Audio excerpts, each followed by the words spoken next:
Hey YouTube, this is Zach, and today I just wanted to kind of basically answer a question that I get a lot, and that is, how many calories should I eat? A lot of people are always wondering, if they want to lose weight, they want to gain weight, they always ask me that question, how many calories should I eat? And I'll tell you right now, that is something that is different for everybody. You put your stuff in, and you use an app that figures out and calculates how many calories you should burn.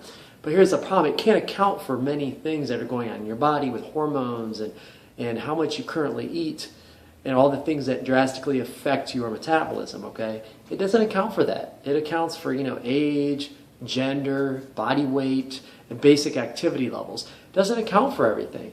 And so if you go by MyFitnessPal, it might tell you to eat 2,500 calories a day. Whereas, we all know that might make you gain a pound a week, because you've been stuck eating 1,200 calories a day for the last 10 years, okay? Those calculations don't work very well.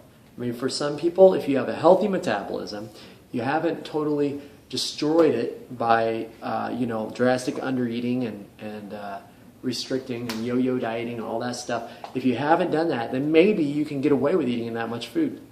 So people ask me, fine, then what do I do? How do I find out how many calories I should eat? And a lot of times I like people to try to track their calorie intake, okay, track their food intake, get an idea of an average amount that they eat per day. And you can look at 2 weeks, 3 weeks. Obviously, the longer you go, you're going to get a better number. But you have to also watch your body weight. All right, so you've got to watch it because you need to know, are you gaining weight with the calories that you consume? Okay, so if you're eating 2,000 calories a day on average, like I said, I track it, and then look and then watch your average, find out what that number is. If it's 2,000 calories a day, then fine. But at 2,000 calories a day, did you gain weight or did you lose weight? That's the question. And until you know what that is, I can't give you an answer on how many calories you should eat. Now, I can make a guess, but that's not going to cut it, okay? You need to track your own calories and figure out at least what your average intake is, per day. And then we'll look at your body weight. If it went up, well then obviously that's probably either too much food, for you, all right? Or the opposite, if you've been losing weight, well then you know that you're burning more calories than you're consuming. It's pretty simple, really, okay? So if you came into me and you said that you eat 2,000 calories a day on average and you've been maintaining your weight for 6 months and your goal is to lose 5 pounds, okay, that's really easy.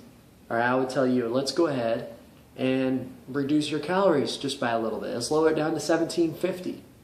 All right, very simple. That would be a half a pound a week. That would take roughly 10 weeks to lose 5 pounds. That's a safe, very safe amount to lose. You're not going to lose very much muscle mass. Your metabolism is not going to compensate very much. It's the drastic changes. Any type of big change you do to your diet, you're going to have a big bounce back from your body, okay? So I'll take you down to 1,750, watch your weight loss. If it stalls out for a couple weeks, maybe we'll take you to 1,500 for a few weeks to finish up that weight loss.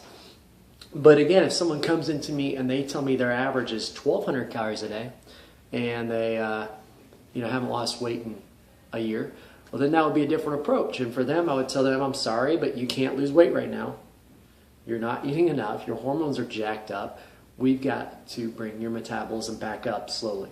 So I progressively would tell them, I would say eat 1,300 calories, maybe eat 1,400 calories, slowly raising your body's metabolism back to normal. Again, trying to get the hormones back where they should be, get leptin levels, get your thyroid levels back to where they should be, cortisol levels, all those things that affect your metabolisms need to get back to normal. And that's the most important thing. So each and every person is different. All right? I can't give you a calculation and expect it to work with you. Most of the time it's not going to work. So find out what your average is, and then you can base, if you want to gain weight, lose weight, maintain, you can base it off of that. So think about that next time you ask that for your trainer, and they will definitely appreciate it. If you have any questions, leave it in the comments. Thanks, guys.